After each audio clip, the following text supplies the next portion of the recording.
tambalang kumikinang. Nicole Ayala and Diego Bandido. Ang kwento. Mula sa mahiwagang Burnay. Mula sa mahiwagang Burnay.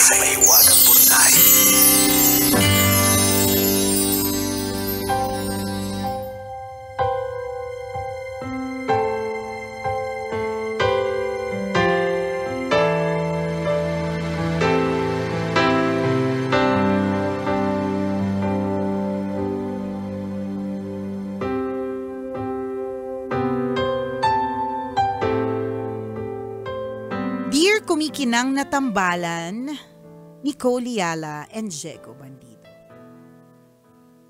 Itago niyo na lang po ako sa pangalang Kaloy, isang OFW na nagtatrabaho bilang welder dito sa Jeddah. Alam niyo, napakalaking bagay ninyo sa aming mga OFW. Kapag nakikinig kasi kami sa programa ninyo, pakiramdam namin, nasa Pilipinas din kami. Hindi nga. Paramdam mo nga sa amin. Ano bang meron dyan sa Jeddah? Di ba gasolina? Oo. Pa-oil ka naman. Pa-oil ka naman. Kahit paano, nababawasan ang pagka-homesick namin. Ano, walang bayad yun? Pa-Gcash ka naman. Grabe kasi yung trabaho dito, sagad-sagaran. Pero kahit pagod sa maghapong trabaho, pinilit kong sumulat sa inyo. Hindi ko kasi alam ang gagawin ko sa natuklasan ko sa asawa ko nung huling uwi ko. Bigyan niyo naman po ako ng payo. Ganito po kasi. Dito po kami nagkakilala ni Camille. Pareho po kami ng agency at iisa ang kumpanyang pinasukan namin. Napakaganda po ni Camille kaya nahulog ako ng todo. Niligawan ko ng puspusan at hindi ko tinigilan hanggang makuha ko ang matamis niyang oo. Nang matapos ang una naming kontrata, sabay kaming nagbakasyon dyan sa Pilipinas. Sa takot na maagaw pa ng iba, niyaya ko ng magpakasal. Umayag naman. Hindi ko na din sinama pabalik. Sabi ko, maiwan na lang siya sa Pilipinas at magpapadala na lang ako buwan-buwan. Pagbalik ko dito sa Jeddah, nalaman ko buntis siya. Tuwang-tuwa ako kasi nakabuo na. Kaso, nung lumabas ang bata at habang lumalaki, walang kamuka sa aming dalawa. Malayong-malayo ang itsura. Kinabahan ako. Natakot na baka nasalisihan ako. Hindi ako matahimik kaya nitong huling uwi ko, kinumpronta ko ang asawa ko. Tinanong ko kung bakit hindi namin kamukha ang bata.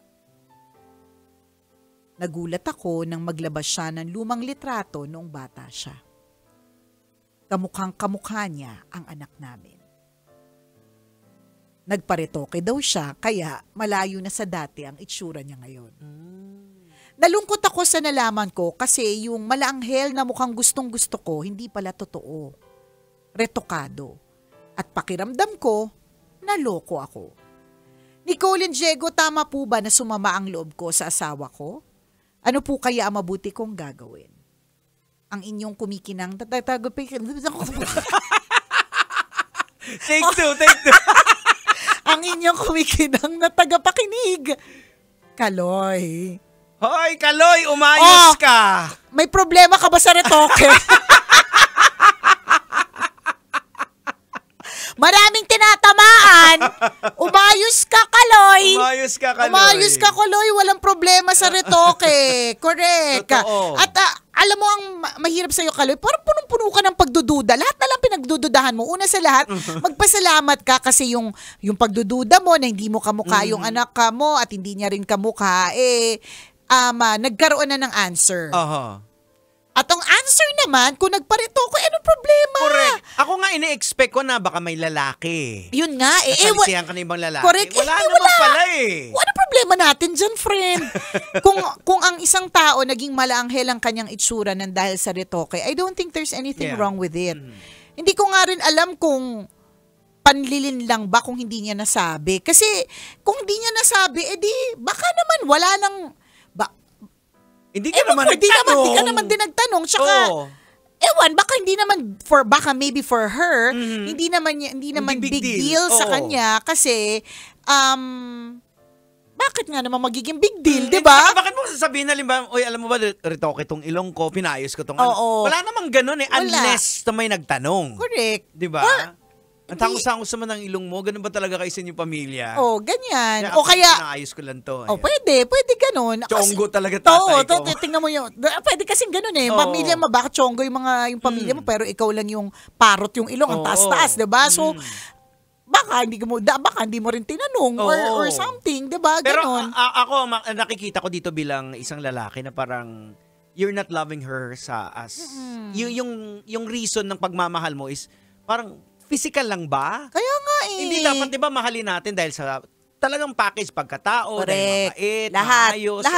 Lahat. And tatanggapin mo retoke man o hindi. Kasi eventually yung retoke man yung hindi, kukupas din yan Kaya nga eh. So hindi siya, para sa akin ikaw tingin mo, hindi naman panlilin lang yun. Walang issue doon. Wala naman ding, hindi ka naman nagtanong. Na in love ka naman sa akin dahil nagandahan ka sa akin.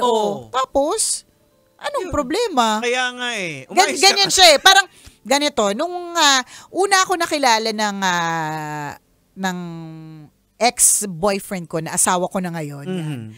Una niya akong nakilala and ewan ko kung natatanda mo yun, hindi ko alam kung observant yung mga lalaki. Sobrang ako yung isa sa mga unang nagpa-eyelash extension dito sa atin eh. Hindi pa uso yung mga natural eyelash extensions. Yung akin yung makapal talaga hindi gumagalaw. Basta maarte si Nicole. Oo, maarte ako. Nakilala niya ako na gano'n na meron ako eyelash extension sobrang kapal. Tapos eventually, nung kinasal kami, minsan natatanggal na din talaga siya kasi yan. Ang tawag niya sa akin, kasi hindi siya sanay na wala akong eyelash extensions, ang tawag niya sa akin alien. Kasi sabi niya, grabe mukha ka palang alien pag wala kang pilik mata. Sabi niya sa akin.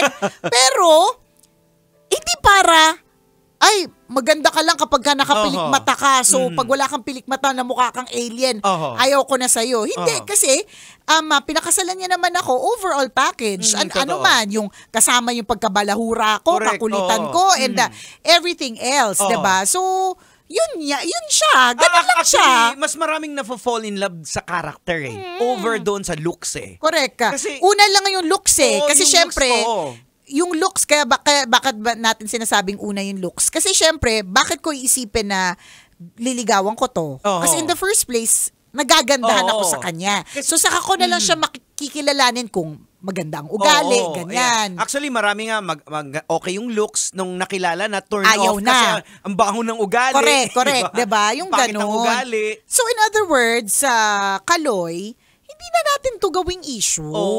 Okay na. Kakasinghot mo yun sa mga wini-welding mo, Kaloy. Kaya nga eh. Huwag mong singhutin. Magsuot ka ng tamang gear. Para hindi mo nasisinggot yun eh. Nakakabulok ng utak. Ayan. Nagiging mapagduda ka tuloy. Tsaka hindi maganda kasi, Kaloy, kung titingnan sa ganitong perspektibo. Ngayon, sinasabi mo parang diniceive ka ng asawa mo. Eh, yung anak mo rin din yun eh. So, parang inaano mo eh. Parang ayaw mong tanggapin. Dahil ganun yung itsura. Ayaw natin ng ganun. Guwapo mo naman. Pogi mo, tsura mo? Patingin. Tingnan namin ni Diego kung wala ka kapintasan. Pero alam mo, on another note, ano ba, Nicole? Friday na kasi. Ano ba tinira mo? Kanina ka pa. Salabit yung dila eh. On another note, alis muna tayo kay Kaloy. Natatandaan ko lang dati, bago ako kinasal, meron akong isang ninong sa kasal na nagsabi sa akin na, sigurado ka na ba dyan sa pakakasalan mo? Na-check mo ba ang medical history? Nainis pa nga ako sa kanya in my mind kasi grabe naman, judgmental. So kung halimbawa diabetic yung family, edi ayoko na lang, wag na lang kasi kasi diabetic yung family. Napaka-judgmental naman, yun yung nasa utak ko. Pero then as time went by, at saka habang lumalaki din yung mga anak namin, na-realize ko din pala yung importansya ng finding about the history of the family. Kasi meron din talaga itong magiging epekto sa mga magiging anak po Correct. ninyo. Kaya pansinin po ninyo kapag ka nagpapacheck up, may history po ba ng hypertension, ma'am? 'Di ba? Sir, sino po sa inyo ay may diabetes, Ayan. ganyan. Kasi nga yung mga bagay na ganyan ay namamana. Wala lang. Naalala ko lang sa kwento ni Kaloy kasi yung features ng nanay ay namana ng anak, 'di ba? So, wala lang, isa lang pagpapaalala kung papakasal ka, medyo alamin mo din yung history kasi meron din talaga siyang magiging effect doon sa pamilya. O yun, balik tayo sa iyo, Kaloy, 'di ba? Hindi ka siguro nagtanong enough, 'di ba? Oo, pero talaga totoo yung namamana po natin, mga sakit, mga tipo ng katawan, mga big bone na tinatawag, namamana po kasi talaga yan eh. Ayan, so for you, Kaloy, siguro it's about time for you to learn, I And guess. accept, So, 'di tanggapin ba? mo kasi unang-una, faithful naman yung asawa mo kasi akala talaga namin na Siyempre, pag ganyan kasing Oo. OFW, tapos naiwan sa Pilipinas, tapos iba yung anak, alam na kagad, Correct, alam oo. na this, 'di ba, Ayan. nasalisihan. So, anong Eh, issue hindi. noon? Pasalamat ka nga, ang ganda ng asawa mo. Tama. Diba? O ngayon, kung ang problema mo, yung anak mo, yung hindi pa magandang version ng misis mo, ano problema natin? Misis mo nga napaganda ng siyensya. Correct. Lalo pa ngayon na mas matindi na ang siyensya. Ayan, sa panahon namin walang siyensya. Naalala ko dati yung tatay ko, tuwing umaga pinipindot yung ilong ko. Para tumangos. Katsila. may ganun pa para tumangos. Wala rin mong Wala na nangyari kasi namana mo yung sa tatay mo. Pero may siyensya. Oo. Kung gugustuhin mong lagyan ng fillers yan, lagyan ng kung ano man yung mga para-paraan, pwede. Hindi, tsaka dahil na rin din sa lifestyle, tingin ko, unlike sa panahon natin dati, talagang pangit talaga tayo hanggang sa Correct. hanggang dumating yung siyensya. Pero dahil hirap yung buhay natin Totoo din. Yung nadadapa ka. Kaya, di ba? sudod-sub ka. Madami talagang sugat. Oo, dami Oo. sugat talaga tayo. Correct. Unlike ngayon, talagang iba na rin din yung Hindi, mga kinakain, hindi lang. vitamins. 'Di ba? Dati, yung mga kalsada din naman natin hindi pa hindi pa Oo. sementado. Kaya pag nadapa ka, sugat-sugat ka talaga. Oo. Ngayon may semento na, 'di ba? So, things change. Oo. 'Di ba? Pero your love, Kaloy, for your wife should not change just Correct. because of that. I don't Oo. think she has lalo pa pinakita niya yung picture. Oo. 'Di ba? Mabuti kung nag-deny pa siya na Oo. hindi ko alam kung bakit. Ayan. Ganyan. Hindi eh. Feeling ko nga hindi ito pag-reveal na parang seryosong revelation eh. Parang, ito yung picture ko nung bata ako, kamukha ako naman, 'di ba? Oo. Nagparitoke lang ako eh. Ganun Actually, lang siya. nag-glow up Glow pa nga, up, diba? correct. Glow So, kasalanan ba yun? Kasalanan bang nag-glow up? 'Di ba? Totoo. Hindi kasalanan ng pag-glow up. In fact, 'di ba? Regalo niya 'yun sa sarili niya. Ito 'yung sinasabi natin. Kung ipinanganak kang saratang ilong at kalat umabot hanggang pisngi. Ganong kalapad, hindi mo kasalanan 'yan, namana mo 'yan eh. 'Di ba? Ayan. Pero kung namatay kang iniiyakan mo pa rin 'yan at 'yan ang source of insecurity mo, kasalanan mo 'yan kasi hindi mo nagawa ng paraan. Tama. Si Mrs. ginawa ng way. Oo. Ayan. Madiskarte din si Mrs. Ayan. At saka nung sinabi mo kay Mrs. na, diyan ka lang sa Pilipinas, papadala na lang kita ng pera buwan-buwan. Oo. Hindi ba't sumunod? Submissive naman Submissive siya. naman Oo. siya. So yun ang Oo. dapat mong panghawakan, yung nirespeto ka, sinunod ka, Tama. minahal ka din naman eh. Correct. Ikaw yung pinakasalan eh. Totoo. 'Di ba? Hindi yung kung ano yung nakaraan. Totoo. Tapos na yun eh. Ano ba? Tsaka ano problema mo kung Ayan, Kaloy, lagot ka. Ayan. Naku! Ay, Problema mo sa retoke! Ay, nako!